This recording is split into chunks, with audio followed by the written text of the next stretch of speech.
Niki ivyanditswe vyera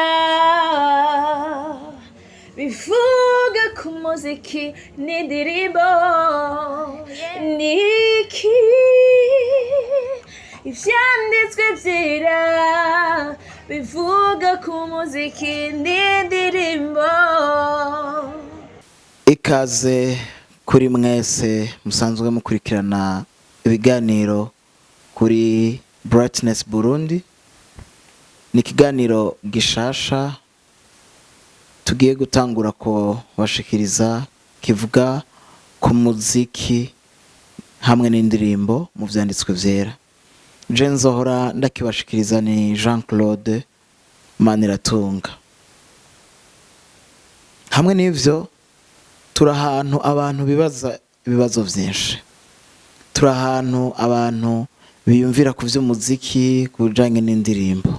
Baribaza mbega nimba umuziki uno musi tubona uhari, ivy'indirimbo bihari, mbega ibi bintu vyatanguye ryari, vyahereye hehe, ni bande bantu ba mbere batanguye kuba bakora igikorwa co kuririmba ndetse no gucuraranga.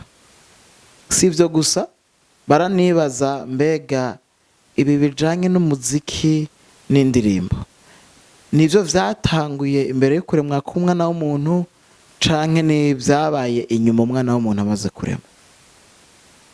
Turabona ivyo kwandika indirimbo, turabona ivyo kurongora indirimbo, mbega ibi vyoba biri muri Bibiliya?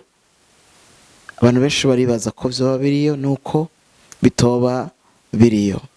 Hariho abantu bamwe bavuga bati umuziki ntukenewe gukoreshwa kubera ko ukomoka kwa Satani. Hari n'amashengero amwe adahereza umwanya umuziki. Mbega vy'ukuri ijambo ry'Imana ryo bari bivuga kwiki? Ivyo n'ibibazo abantu bibaza. Mbega umuziki n'indirimbo ni ibintu bihari bizohera canke bizohoraho?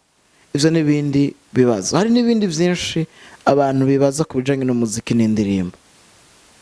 Kino kiganiro kizoba gitumbereye kwishura ivyo bibazo.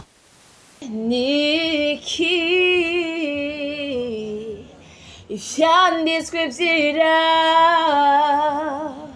bivuga ku muziki n'indirimbo. Niki ivyanditswe vyera bivuga ku muziki n'indirimbo. Iyo tuvuze ku muziki turumva harimwo ibicurarangisho canke gucuraranga, kandi turumvamwo n'umudiho. Iyo tuvuze kuririmba turumva guhibongoza, turumva n'amajwi. Hanyuma ivyo ni ibintu bibiri biroye hamwe bisanzwe bifatanye n'ubuzima bw'abantu. Bwa kabiri, tuvuze ivyanditswe vyera ni ijambo ry'Imana, ni Bibiliya. Tuvuze Bibiliya ni ijambo riva mu ijambo ry'Igiriki biblion, bisobanura umuzingo. Ni umuzingo w'ibitabo vyashizwe hamwe muga bikagira igitabo kimwe. Bibiliya ni ijambo ry'Imana rigizwe n'ibitabo 66 hamwe nuko ari ibitabo vyinshi ariko bivuga ku nkuru imwe, bikavuga ku mugambi umwe. Hari umugambi watangujwe kuva kera hose, hanyuma uri kurakurikiranywa, uri kurashitswa, kandi uzosozegwa ku mpera ya vyose. Rero hamwe n'ikiganiro c'umuziki n'indirimbo mu vyanditswe vyera, ico kiganiro kizoba kije kwishura ikibazo mbega niki ivyanditswe vyera bivuga ku muziki n'indirimbo. Hari amakuru menshi ahari ku bijanye n'umuziki n'indirimbo. Hari abanditsi benshi banditse ibitabo ku bijanye n'umuziki n'indirimbo, ariko vy'ukuri Bibiliya nico gitabo conyene c'ukuri, nico gitabo conyene gifise amakuru yo kwizera, gishobora kudufasha gutahura ibyabaye muri kahise Imana yahishuye ubwayo kugira ngo dushobore kumenya. Ego hari abandi bashobora kudufasha, hari ibitabo byinshi bishobora kudufasha, ariko ivyo bitabo biza mu nyuma. Bibiliya niduhereza inkomoko y'ikintu cose, nitubwira amakuru yose y'ibintu byose tubona bihari. Nico gituma ari cyo gitabo kigiye kuzoturongora uhereye mu itanguriro ugashika mu vyahishuye Yohana, turabe ingene vy'ukuri Imana yahishuye ivy'umuziki hamwe n'indirimbo. Niki ivyanditswe vyera bivuga ku muziki n'indirimbo. Niki ivyanditswe vyera bivuga ku muziki n'indirimbo. Navuze yuko Bibiliya igizwe n'ibitabo 66, ariko ivyo bitabo biragabuye. Hamwe na kino kiganiro tuzoraba mbega ni gute Imana yahishuye ubwa mbere mu mugwi w'ibitabo twita ibitabo 5 vya Mose canke ibitabo vy'ivyagezwe.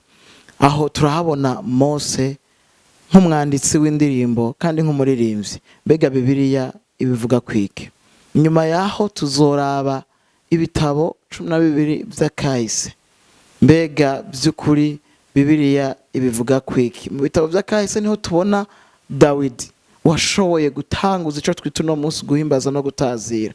Mbega yabikoze gute? Hari amakuru menshi ahari muri uwo mugwi w'ibitabo. Inyuma yaho tuzoraba ibijanye n'ibitabo by'ubwenge. Salomo, Yobu, Dawidi, bene Kora, Basafu, mbe ni gute bagiye baravuga muri ivyo bitabo. Niho tuzobona kandi n'amazaburi. Aba bantu bose bari abantu Imana yihishuri barayimenya. Ama inyuma yo kuyimenya barasohora, baraserura ingene babanye n'Imana. Bivanye n'ivyo baba bariko baracamwo, bagaserura ingene basaba Imana. Urabona mu mutima w'amasengesho, urabona mu muziki, urabona ivyo kuririmba mu mazaburi. Tuzobiraba rero ingene Imana yashoboye kubishura. Inyuma yaho tuzoja turaba umugwi w'ibitabo by'abavugishwa. Hari abavugishwa twita bakuru bivanye n'ubuvugishwa bavugishije bwari burebure, n'abavugishwa bato bivanye n'ubuvugishwa bavugishije bwari bugufi. Nabo tuzoraba muri kino gihe cabo ingene Imana yabakoresha n'ingene Imana yaserura ivy'umuziki hamwe n'ivy'indirimbo. Iyi migwi yose duhejeje kuvuga ifatanye n'isezerano rya kera. Muga kandi tuzoca tuja no mu isezerano rishasha. Turabe ibitabo bine bivuga ku butumwa bwiza bwa Yesu Kristo. Ni gute ivyo bitabo bivuga Kristo uwari yarasezeranye mu isezerano rya kera. Tongere turabe inyuma yiwe mbega intumwa ni gute nabo bashoboye gukoresha umugambi w'agakiza bwa kandi hagaseruka n'ivyo muziki n'indirimbo. Nyuma yaho tuzoca turaba Paulo wewe mu makete yiwe yanditse ni gute ashobora guserura ivyo muziki hamwe n'indirimbo. Aho tuzoca turangiriza kuri Yohana mu vyo yashoboye kwerekwa bizoba mu gihe kizoza. Nizera ntakekeranya yuko hamwe n'ubwo rugendo rw'ivyo bitabo vyose tuzoheza ahantu tufise indunduro yo gushobora kubona ingene Imana yahishuye kubijanye n'umuziki, kubijanye n'indirimbo, tugerageza kwishura ku bibazo bitari bike abantu bashobora kwibaza, ariko kandi turongowe n'ivyanditswe vyera. Niki ivyanditswe vyera bivuga ku muziki n'indirimbo. Niki ivyanditswe vyera bivuga ku muziki n'indirimbo. Niyo ntangamarara ikiganiro gishasha ku bijanye n'umuziki n'indirimbo. Ndabasabe kuzobana natwe muri no rugendo kandi no kuzosangiza n'abandi kugira ngo bumve amakuru yo kwizera ku bijanye n'umuziki n'indirimbo, kugira ngo tugire n'urufatiro nyago rw'ingene dukwiye gutahura ivyo muziki n'indirimbo murakoze.